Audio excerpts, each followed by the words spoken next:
আমার আল্লাহ জানে আমি কোথায় যাব, বিপদে সবচেয়ে বেশি আমি কোনো পথ পছন্দ করি না, আমার পুরো পরিবার বাইরে থাকে, আমি আল্লাহর কসম থাকতে পারি না, আমি লাভ করি আমার প্রফেশনকে। আমার 40 বছরের ফিল্ম জীবন, এর মধ্যে 18 বছরের সাথে আমি শিল্পী সমিতির সাথে জড়িত। প্রথম আমি ইসি ছিলাম, তারপর কালচারাল সেক্রেটারি, তারপর আমি 2বার আমি সিনিয়র ভাইস প্রেসিডেন্ট, তারপর 4 বছর টানা আমি সেক্রেটারি।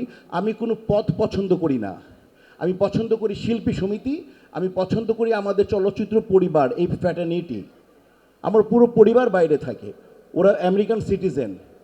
আমি আল্লাহর কসম থাকতে পারি না, আমি লাভ করি আমার ফ্র্যাটার্নিটিকে, আমি লাভ করি আমার প্রফেশনকে, আমি লাভ করি আপনাদেরকে, আমি লাভ করি আমার চলচ্চিত্র পরিবারকে।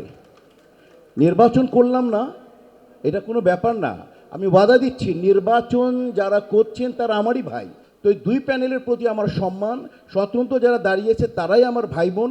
আরমান ভাই আমার বড় ভাই, শানু শিবা আমার ছোট ভাই। আমি কোথায় যাব, বিপদে সবচেয়ে বেশি আমার আল্লাহ জানে। বাট আপনাদের জ্ঞাতার্থে বলছি, আমি দাঁড়াই না দাঁড়াই, আমি যতদিন জীবিত থাকবো আমি শিল্পী সমিতির পাশে থাকবো, প্রথম কথা। দ্বিতীয় কথা হচ্ছে, আমরা 21 জনের বেশি নির্বাচিত কাউকে করতে পারবো না। কোন এক সময় কথা প্রচলিত ছিল, আমার ভোট আমি দিব, যাকে খুশি তাকে দিব। এটা রং প্রমাণিত ভাই।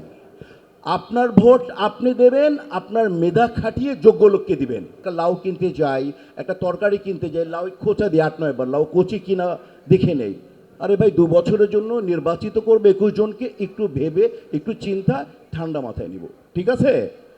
আর এখানে কোনো যুদ্ধ না, কেউ কারো বদনাম করবেন না, কেউ কারো পিছনে একটি কথা বলবেন না। যতটুকু প্রয়োজন ভোট দেওয়ার জন্য আপনি এই কথাটা বলবেন।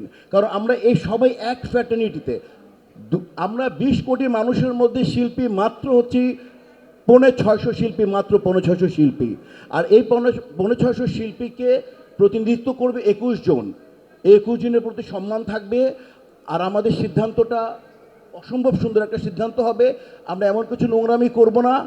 বলে গেল ইন্টারন্যাশনাল অ্যাফেয়ার্সের যিনি সচিব বলে গেল, এবার একটু কিন্তু দিক বিদিক হয়েছে, এরকম হয় নাই, ফার্দার হবে না। আমি 2 প্যানেলকে অনুরোধ করবে এবং করেছি, আমি চেষ্টা করেছি 2 প্যানেলকে একেবারে, 2 প্যানেলে কেউ মুক্তি কিন্তু একটি কথাও জয়কে বলে নাই। আরমান ভাই শানুকে নিয়ে একটিও কথা বলে নাই।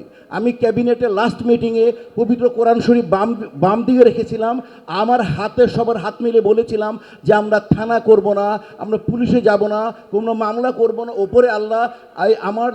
আমাদের যারা মেম্বার যেই রায় দিবে সেটা মেনে নেব। আরমান ভাই, এটা করেছি আমি চেষ্টা করে যাচ্ছি প্রতিটা নিয়ত যাতে একটা অসম্ভব সুন্দর, একটা অবাধ নিরপেক্ষ নির্বাচন হোক, যে নির্বাচন বলতে পারবেন আপনারা যে হ্যাঁ, মিশা সওদাগর ওই সময় এই নেতৃত্ব দিয়েছিল।